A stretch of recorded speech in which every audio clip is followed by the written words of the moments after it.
Hello दोस्तों, आप सभी का आपके अपने प्यारे चैनल डीएम ड्रीम क्लासेस में स्वागत है। मैं धीरज आप लोगों से वादा किया था कि मैं बहुत जल्द जीके एंड जीएस को कंप्लीट कराऊंगा, वो भी कंसेप्ट तथा लॉजिक एंड ट्रिक के साथ। तो मैं इस उद्देश्य को पूरा करने के लिए आप लोगों के बीच जीएस को लेकर यह मेरा पहला प्रयास है और आप लोगों को अपना प्यार देकर इसे सफल बनाए।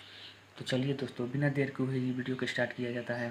तो दोस्तों, सबसे पहले हम लोग जीएस को पढ़ेंगे और जीएस को हम लोग 3 भागों में बांटकर पढ़ते हैं। फर्स्ट भाग में होता है बायोलॉजी, सेकंड पार्ट में होता है फिजिक्स और थर्ड पार्ट में होता है केमिस्ट्री। इन तीनों में हम सबसे पहले बायोलॉजी को पढ़ेंगे, क्योंकि बायोलॉजी से एग्जाम में ज़्यादा मात्रा में क्वेश्चन पूछे जाते हैं। देखिए दोस्तों, ये जो बायोलॉजी वर्ड है ना, ये एक ग्रीक भाषा से लिया गया था, जिसमें लॉजी का अर्थ होता है अध्ययन करना और बायो का अर्थ होता है जीवन।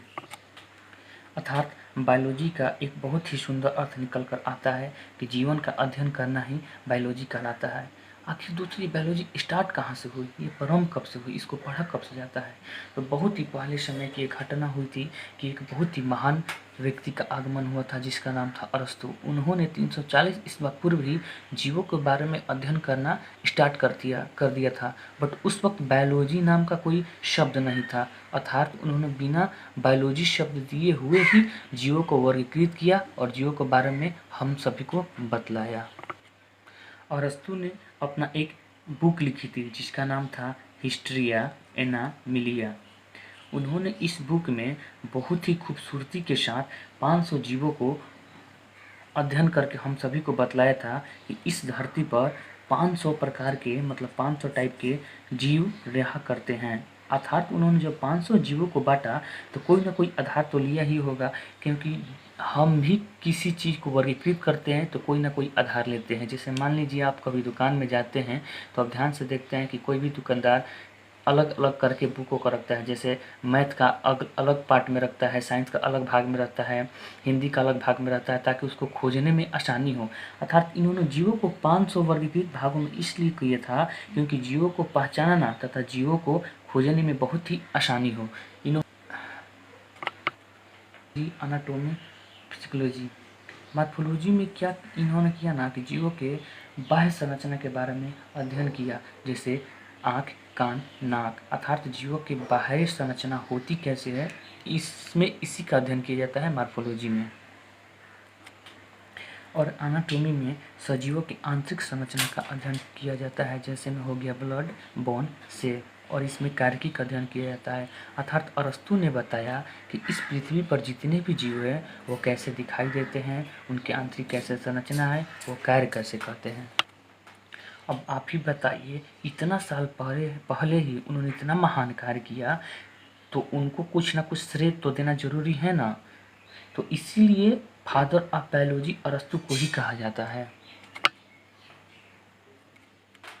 ये वही अरस्तु हैं जो सिकंदर के गुरु थे, और जो सिकंदर वही है जो पूरा विश्व विजेता बनने के उद्देश्य से निकला था, परंतु उसका वो सपना भारत के एक राजा पोरस ने तोड़ दिया था। अतः वो विश्व विजेता सपना बनने का छोड़कर अपने देश को वापस लौटते समय ही उसके रास्ते में मृत्यु हो गई थी। खैर, अरस्तु और सिकंदर के बारे में कुछ हम इतिहास के में जाकर इसका विस्तृत से अध्ययन करेंगे।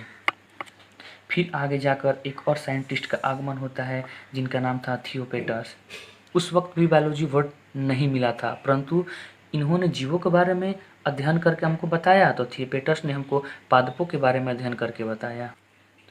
थियोपेटस ने भी अपने बुक लिखा हिस्ट्रिया प्लांटेरिया। देखिए, ये जो वर्ड है हिस्ट्रिया ना, और इसमें भी हिस्ट्रिया है, अर्थात ये तो हम लोग को जीवों के बारे में बता रहे हैं, परंतु वर्ड हिस्ट्रिया ले रहे हैं वो इसलिए क्योंकि उस वक्त बायोलॉजी नाम का कोई चीज़ ही नहीं था। इन्होंने क्या किया कि जंतु के इतिहास के बारे में बताया, तो वहीं थियोपेटस ने पादपों के इतिहास के बारे में बताया।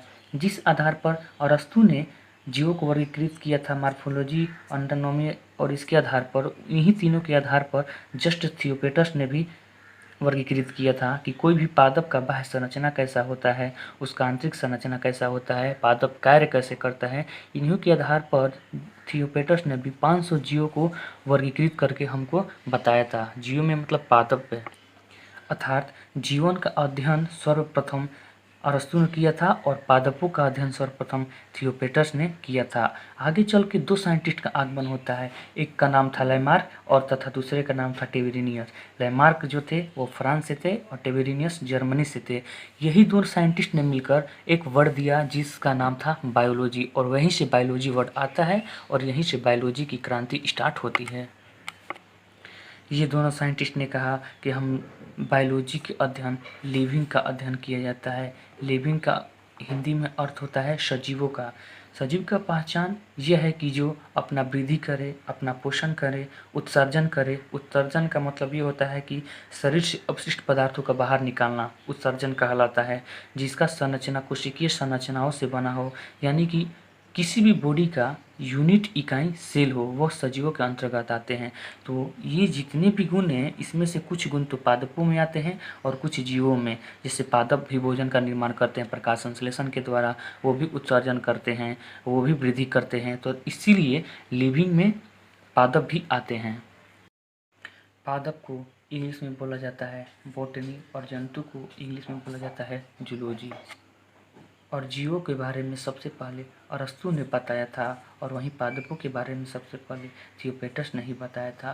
तो यहाँ से बहुत ही खूबसूरत क्वेश्चन निकल के आते हैं कि फादर ऑफ जूलॉजी कौन है और फादर ऑफ बायोलॉजी कौन है। ये दोनों ही अरस्तु ही है, क्योंकि बायोलॉजी का स्टार्ट ही अरस्तु से हुआ है और जीवों का अध्ययन ही अरस्तु ने ही किया था। अर्थात फादर ऑफ बायोलॉजी अरस्तु, फादर ऑफ जूलॉजी अरस्तु एंड फादर ऑफ बॉटनी थियोपेटस। तो दोस्तों आज का मेरा वीडियो यहीं तक है। अगर आपको यह पढ़ाने का तरीका और वीडियो पसंद आया हो तो इसे लाइक कीजिए और ऐसा ही वीडियो प्राप्त करने के लिए सब्सक्राइब कीजिए ताकि अगला वीडियो आपके पास पहुंच सके। और ऐसे ही वीडियो और प्राप्त करने के लिए अपने दोस्तों के पास शेयर कीजिए। जय हिंद दोस्तों।